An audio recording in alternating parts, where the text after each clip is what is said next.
वळूयात पुढच्या बातमीकडे. पुण्याच्या मावळमधल्या कुंडमळा इथे इंद्रायणी नदीवरचा पूल कोसळून 4 पर्यटकांचा मृत्यू झाला. मृतांमध्ये 3 पुरुषांसह एका लहान मुलांचाही समावेश आहे. मृतांच्या नातेवाईकांना राज्य सरकारकडनं 5 लाखांची मदत जाहीर करण्यात आली आहे. सध्या कुणीही बेपत्ता नाहीये, मात्र खबरदारी म्हणून इंद्रायणी नदीची ड्रोनद्वारे पाहणी केली जाते. खबरदारी म्हणून बोटीतनं सुद्धा सर्च ऑपरेशन सध्या सुरू आहे.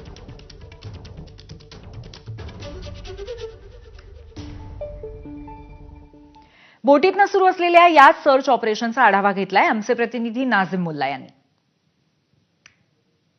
मावळच्या इंद्रायणी नदीत आज सकाळपासून पुन्हा एकदा सर्च ऑपरेशन सुरू झालेलं आहे. याच इंद्रायणी नदीवरती हा कुंडमळा आहे आणि तिथंच पूल कोसळल्यानंतर अनेक जण वाहून गेले होते. खरं तर सर्च ऑपरेशन करण्याची ही खबरदारी जी आहे ती या ठिकाणी घेतली जाते. काय कारण आहे त्यामागचं हे आपण जाणून घेणार आहोत. आपल्यासोबत मावळ वन्यजीव रक्षकाचे जे पदाधिकारी आहेत ते आहेत, कारण त्यांच्याकडून आता हे सर्च ऑपरेशन केलं जात आहे. निलेश, काल तर सगळं बऱ्यापैकी रेस्क्यू ऑपरेशन पार पडलेलं होतं, परंतु आज परत एकदा हे सर्च ऑपरेशन केलं जात आहे. काल आपण 51 जण रिकवर झालेले आहेत आणि 4 जण मृत्युमुखी पडलेले आहेत.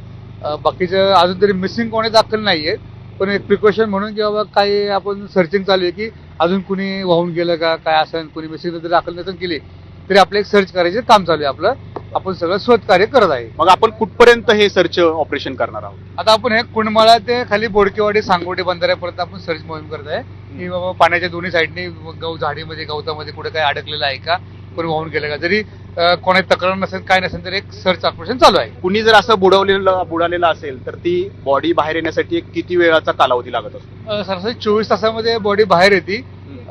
24 तासामध्ये साधारणतः दुपारी 3 नंतर आपल्याला ते जरी बुडालेलं असेल कोणतं 3 नंतर बॉडी बाहेर पडू शकते. बोटीच्या द्वारे आणि ड्रोनच्या द्वारे या ठिकाणी हे सर्च ऑपरेशन सुरू असल्याचं आपण प्रत्यक्षात अनुभवतोय. कॅमेरामन विजय राऊतसह नाझिम मुल्ला, एबीपी माझा, मावळ, पुणे. कुंडमळ्याच्या दुर्घटनेमध्ये जखमी झालेल्या रुग्णांवरती तळेगावमधल्या रुग्णालयात उपचार सुरू आहेत. या रुग्णांचा पोलिसांकडनं जबाबही नोंदवण्यात येतोय. त्यात घटनेसंदर्भात सगळी माहिती रुग्णांकडनं घेण्यात येते.